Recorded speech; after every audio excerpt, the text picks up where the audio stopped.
Interspirituality really is an evolution from the work of interfaith and interreligious dialogue that emerged after World War II as everyone began to realize that we needed to find ways of being able to talk to each other and resolve conflict and resolve difficulties if there was even to be a future. Initially, again, those conversations focused primarily at the level of the intellect, at the level of understanding what people in different religions believed, the creation stories, the cosmic stories that and narratives that live at the heart of the theology of the various religions. And certainly given the amount of division, the amount of strong attachment to, as Rian said, fundamentalist perspectives within each of the religions, that kind of dialogue is still extraordinarily valuable and necessary and important in the world. But what began to happen historically is that out of these conversations, actual relationships began to form among people of different religious backgrounds and religious identification. And there began to be some sharing of experience, some sharing of observances, some sharing of the experience of worship, visiting. When I was growing up, people from some of the local churches would come visit the synagogue for a Friday night Sabbath service. Kids from the Sunday school would be taken to a Methodist church on a Sunday morning to have an experience of what that was like. And at the same time, people began to work together on projects for their local communities, for issues of justice and equality. And those relationships began a kind of deepening process and the possibility of going beyond simply this level of intellectual understanding to the possibility, in Rian's beautiful language, the possibility of partnering in service to shared and common goals and interests. That began the emergence of something that has been called trans-traditional spirituality, where there's the beginning of experiential sharing as well as intellectual dialogue and understanding.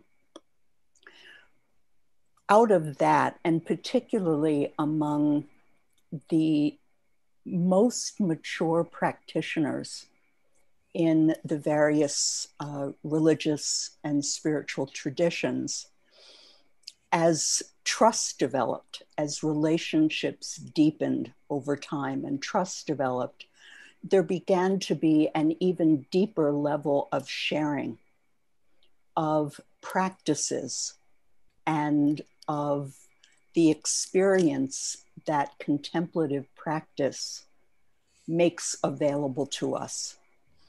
And through gatherings like Father Thomas Keating's Snowmass, originally he called them interreligious gatherings, but then began to call them interspiritual gatherings.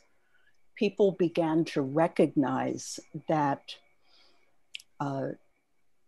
that their experiences, regardless of how different their theologies might be, regardless of how different the language and concepts through which they expressed and described their experience of this deeper ground of meeting, this deeper ground of interdependence, interrelationship, unity, that there was something they could recognize in each other's experience, something that lived at the level of the heart, that lived at the level of the soul, not at the level of the intellect.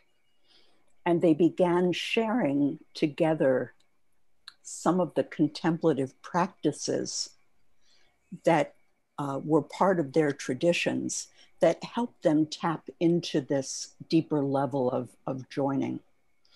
And that kind of sharing is what Wayne Teasdale was referring to as interspirituality. And he said that the evolution of religion and the evolution of spirituality would emerge from ordinary people engaging in extraordinary relationships. And that very much seems to describe how this has come about. He describes interspirituality without, it's not an attempt to homogenize religion. It's not an attempt to erase the incredible diversity and richness and gifts of that each of the religions bring to this incredible diamond of human wisdom and human compassion. But it recognizes that mystical experience of unity, which is the heart of spirituality, that spirituality is meant to take us through a transformative process that moves the center of gravity of our identification from separateness, from the ego, from the self-protected, separate self, to a broader sense of identification. So from a me orientation to a we orientation. But then even beyond that, because that we orientation initially focuses on my group.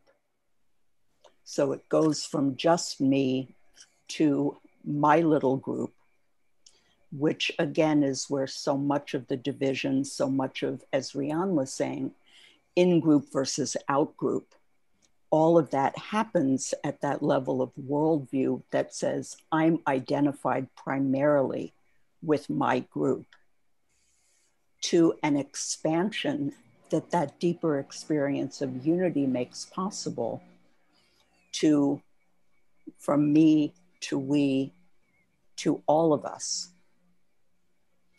where the sense of primary identification is with humanity as a whole. And then even beyond that, from me to we to all of us to all of life, where our identification becomes with the whole of the living creation. So the path of interspirituality is really designed to support people in moving through that developmental trajectory and to recognize that within religions themselves, you can find expressions at each of those developmental levels, and that religion has as a possibility to support its own adherence in moving along that path of maturation.